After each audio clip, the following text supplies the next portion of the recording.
It started with the sound of engines rumbling where there should have been silence right in the middle of my ranch. At first, I thought it was just a survey crew passing through. But within days, heavy machinery rolled in and gravel trucks started dumping loads like they owned the place. That's when I realized the HOA from the neighboring development had built a road straight through my land without asking, without warning, and definitely without permission. I was stunned. My family had owned this ranch for over 60 years. We raised cattle here. It was peaceful, private, until now. I did what any landowner would do. I blocked the road, put up fences, hung signs. But instead of backing off or admitting fault, the HOA hit me with a lawsuit. They claimed I was obstructing community access. Can you believe that? They trespassed onto my private property, then turned around and sued me for trying to protect it. That's when the real fight began. This wasn't just about a road. It was about standing up to power, about defending what's rightfully yours when it feels like the system's working against you. I didn't have a fancy legal team or a big budget, but I had something else, the truth, and a whole lot of determination. And just when I thought things couldn't get worse, something happened that changed everything. What I found buried under that freshly paved road left me speechless. If you're not going to believe what they were really trying to hide, the road cut right through my grazing pasture. The same pasture my grandfather fenced off with his own 2 hands back in the 60s. Our cattle stopped wandering near it, probably spooked by the noise and smell of diesel. My dogs barked every time a car sped by, like they knew something was off.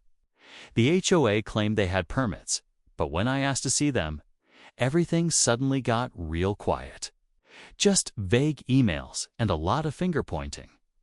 One board member even told me I should be grateful, said the road increased my property value. I almost laughed. What good is value if you've lost control of your land? The deeper I looked, the weirder it got. I found out this HOA had been eyeing expansion for a while, quietly buying up little parcels around mine. But my ranch, the biggest plot in the area, was the one piece they couldn't get. Or so I thought.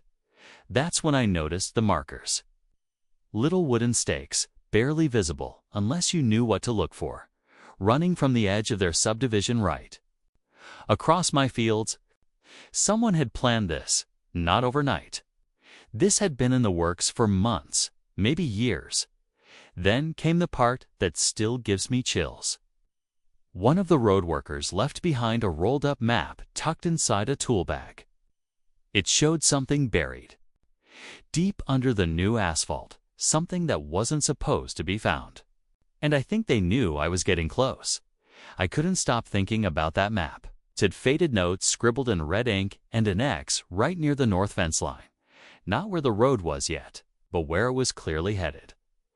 That area had always been off-limits, even to us.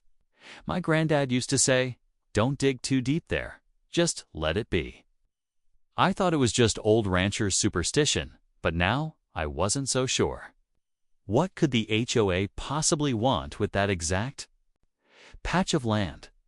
I started asking around, quietly. A neighbor who'd worked in local zoning years ago told me he'd overheard something strange at a county meeting. Talk about a forgotten military contract tied to this land back in the 1970s. But the records were sealed. Another old-timer at the feed store swore that years ago some men in suits came out here asking about subsurface anomalies. At the time, no one took it seriously. Now, I was starting to. Meanwhile, the HOA kept pushing. I started getting letters from their attorney, then a notice claiming I owed them thousands in fines for non-compliance. They even sent someone out to photograph my fences like they were building a case. It didn't feel like a property dispute anymore. It felt bigger, coordinated. Every time I pushed back, something else happened. Power flickered. My internet slowed, and then one morning, I found tire tracks leading all the way to my barn door. Fresh ones, but no one claimed to be there. I started sleeping with my boots on. Every little sound at night had me grabbing the flashlight and stepping out onto the porch. My dogs were restless too, pacing and growling toward the hills. Something didn't feel right. Then, one morning just before dawn, I spotted a black SUV parked by the cattle gate. No plates, tinted windows. When I stepped out to confront whoever it was, it sped off, kicking up a trail of dust. That was the moment I realized this wasn't just about land anymore. Someone didn't want me looking deeper. I finally decided to dig near the marked X on that old map, just to see if there was anything to it.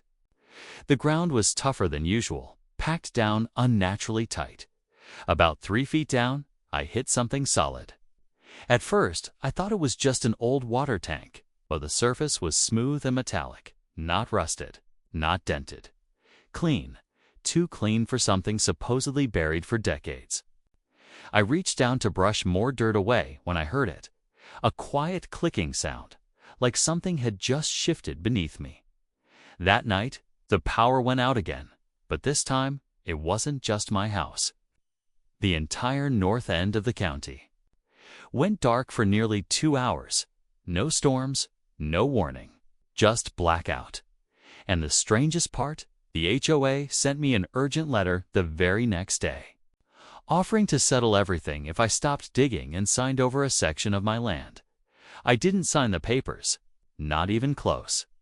Something about that sudden offer told me I was closer to the truth than I realized. Instead, I made copies of the map and what few notes I'd taken, storing them in different places just in case something happened. And good thing I did, because 2 days later, I came home to find my barn wide open. Padlocks snapped clean off. Tools were missing. The ground I had dug up was smoothed over like nothing ever happened. And worst of all, my trail cameras were gone. Whoever came wasn't just looking, they knew exactly what to erase. I drove straight to the county records office hoping to find something, anything, about the original property deeds. That's when I found out there'd been a filing just a week prior. Somehow, a document had been slipped into the land registry, claiming a portion of my ranch now fell under the easement rights of the HOA. It was forged. My signature was on it, but I'd never seen it before in my life. I couldn't believe it. Someone had tampered with legal records to claim my land, and no one at the office could explain how it happened. That night, I got a call from a blocked number. The voice on the line was calm, almost polite. "Stop digging," he said. "You don't know what's under there, and you don't want to find out." Before I could speak, the line went dead. That's when I realized this fight wasn't just about a road anymore. I knew I couldn't back down, not after everything they'd done. So the next morning, before sunrise, I went out with a fresh set of tools and started digging where the metal surface had been buried. This time, I brought a generator-powered floodlight, a camera, and a buddy of mine who used to work construction. We dug fast, nervous, constantly glancing over our shoulders. And then we hit it again solid, cold, and unmistakably not natural. My buddy brushed it off and froze. "Man," he said, "this isn't a tank. This is a hatch." We pried it open, and underneath was a narrow shaft lined with rusted metal rungs. I lowered my camera on a rope, watching the live feed on my phone. About 20 feet down, the camera showed a concrete room filled with crates stamped with old government markings, military, maybe even experimental. Radiation warning symbols. My heart dropped. That's when the sirens started, not from town, but from the woods. 3 black SUVs rolled up without headlights, and before we could even react, men in suits were surrounding us. No badges, no questions. Just orders. They shut us down, ordered us off the land, and left without another word. I expected more threats, maybe even a court order. But instead, 2 days later, the HOA quietly withdrew their lawsuit. The road was fenced off and abandoned. No explanation. just silence. But here's the twist: I got an anonymous package last week. Inside was one of the radiation-marked crates. No note, just a blinking green light. I didn't touch the crate, just stared at it for hours, that blinking green light pulsing like a heartbeat. Eventually, I locked it in the old storm shelter and covered it with chains. Whatever was inside, it wasn't meant to be found, at least not by someone like me. I called my friend and told him to forget what we saw. We agreed to never speak of it again. That was weeks ago. Since then, no more black SUVs, no strange calls, no new letters from the HOA. It's like they wiped the whole thing clean, like it never happened. The road. They tore up half of it and left the rest unfinished. My land's mine again, officially. I got a letter from the county confirming the fraudulent filings had been removed and my property lines restored. The HOA hasn't said a word, not one apology, not even a quiet settlement offer, just silence.